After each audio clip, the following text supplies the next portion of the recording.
Hello.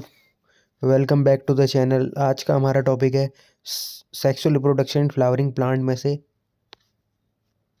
स्टेमन, microsporangia and pollen grain. ये हमारा topic है आज का। तो इसमें अगर हम देखें तो हम पढ़ने वाले हैं स्टेमन, different different parts of flower के बारे में। मतलब जो हमारा स्टेमन होता है उसमें क्या क्या पार्ट होते हैं जिससे स्टेमन हमारा बनता है। तो हम स्टार्ट करते हैं। बेसिकली जो हमारा स्टेमन है वो लॉन्ग सिलेंडर स्टैक होती है जिसको हम फिलामेंट कहते हैं। स्टेमन बेसिकली दो पार्ट से बनता है, फिलामेंट्स और एंथर से। Filament plus anther equal to stamen. Filament plus anther equal to stamen. ये हमारे पार्ट्स होते हैं उसके। और द टर्मिनल बाइलोब्ड स्ट्रक्चर हमारा एंथर होता है और प्रॉक्सिमल एंड जो होता है। अब यहाँ दो टाइप के एंड होते हैं, एक होता है प्रॉक्सिमल एंड, एक होता है डिस्टल एंड।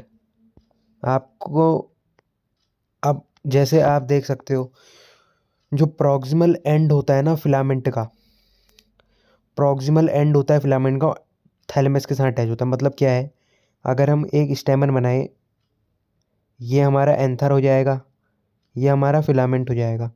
अब इसमें प्रॉक्सिमल एंड कौन सा होगा? प्रॉक्सिमल एंड कौन सा होगा? नीचे वाला। ये जो ये वाला जो इसका पार्ट है नीचे वाला, ये थैलेमस के साथ अटैच होता है, इसको हम कहते हैं प्रॉक्सिमल एंड। और इसका डिस्टल एंड कहाँ पर अटैच होता है फिलामेंट का? फिलामेंट का डिस्टल एंड अटैच होता है एंथर से। टॉप मोस्ट पार्ट होता है इसका, ये डिस्टल एंड कहते हैं इसको हम, डिस्टल एंड। तो डिस्टल एंड और प्रॉक्सिमल एंड क्लियर होगा। डिस्टल एंड वो एंड होता है जो एंथर से अटैच होता है, प्रॉक्सिमल एंड वो एंड होता है जो हमारा थैलेमस के साथ अटैच होता है। अगर हम देखें तो जो एंथर होता है वो बाइलोब्ड होता है। बाइलोब्ड का मतलब क्या है? बाइलोब्ड का यहाँ पर मतलब ये है, बाइलोब्ड का मतलब ये है कि जैसे अगर हम ये लोब बनाए, एक लोब, दो लोब, तीन लोब। एक लोब ये है और दूसरा लोब ये है, इसके बाइड लोब।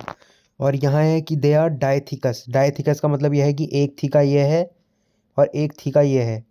लोब मतलब होता है एक पूरा का पूरा लोब पार्ट। थीका होगा ये दो, और ये दो, डायथिकस, इसलिए इसको हम डायथिकस कहेंगे।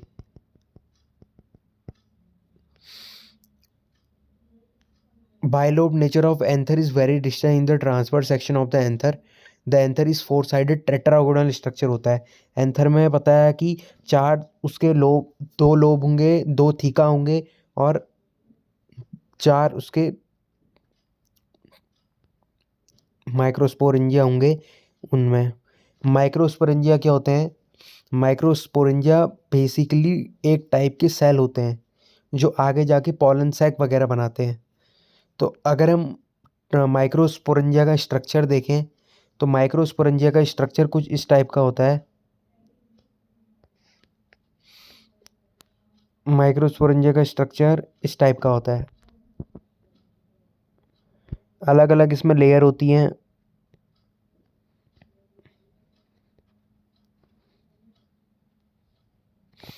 अब जो इसकी जो इनर मोस्ट लेयर है उसको हम टेपेटम कहते हैं। यहाँ पर लिखा है the inner most wall is tapetum. ये क्या करती है? डेवलपिंग पॉलन को नरिशमेंट प्रोवाइड करती है। डेवलपिंग पॉलन को नरिशमेंट प्रोवाइड करती है। और डेंस साइटोप्लाज्म होती है और एक से ज़्यादा न्यूक्लियस होते हैं। इसको मतलब कहते हैं बाई न्यूक्लिएटेड लेयर है, एक से ज़्यादा न्यूक्लियस हो सकते हैं। देखो, जब जब एंथर यंग होता है तो उसमें group of compactly arrange homogeneous cell होते हैं। मतलब जब एंथर यंग होता है तो उसमें कुछ सेल होते हैं जो अरेंज होते हैं, उनको हम स्पोरोजिनस टिश्यू कहते हैं। यही स्पोरोजिनस टिश्यू आगे जाके हमारा पॉलन ग्रेन में वो होते हैं। इनमें क्या होता है, जो सेल होते हैं स्पोरोजिनस टिश्यू, स्पोरोजिनस टिश्यू जो है मियोसिस मियोसिस इनके साथ हो जाती है, जिसकी वजह से माइक्रोस्पोर टेट्राड बनते हैं। चार माइक्रोस्पोर बनेंगे और इन माइक्रोस्पोर आगे जाके पॉलन ग्रेन बनाएंगे। जैसे यहाँ देख सकते हो कि ये जो सबसे बाहर वाली लेयर है ये एपिडर्मिस है, इसके अंदर वाली लेयर एंडोडर्म है। इन एंडोडर्मिस और एंडोथीशियम और एपिडर्मिस का काम जो है प्रोटेक्शन का है, और वहीं जो टेपेटम का काम है वो नरिशमेंट और न्यूट्रिशन प्रोवाइड करने का है ग्रोइंग एम्ब्रियो को। अगर हम ये देखें कि क्या प्रोसेस हो रही है, कैसे माइक्रोस्पोर से पॉलन ग्रेन बन रहा है, इसको हम अगर हम ब्रीफ में समझें तो ब्रीफ में हम इसको ऐसे समझ सकते हैं, ब्रीफ में कि हमारा एक माइक्रोस्पोर स्पोरोजेनेसिस स्पोरोजिनस टिश्यू था ये, इसको हम ऐसे सही से समझेंगे। ये जैसे हमारा स्पोरोजिनस टिश्यू था, इसमें हमारी मियोसिस हुई, ठीक है। मियोसिस होने के बाद क्या हुआ, मियोसिस होने के बाद इसने 4 टेट्राड बनाए इसने। इन 4 टेट्राड में फिर आगे जाके और डेवलपमेंट हुआ, मियोटिक डिवीज़न वगैरह हुई, और इसने आगे जाके हमारा पॉलन ग्रेन बनाया। तो क्वेश्चन आ सकता है, क्वेश्चन क्या आएगा, क्वेश्चन ये आ सकता है कि माइक्रोस्पोरोजेनेसिस क्या होती है।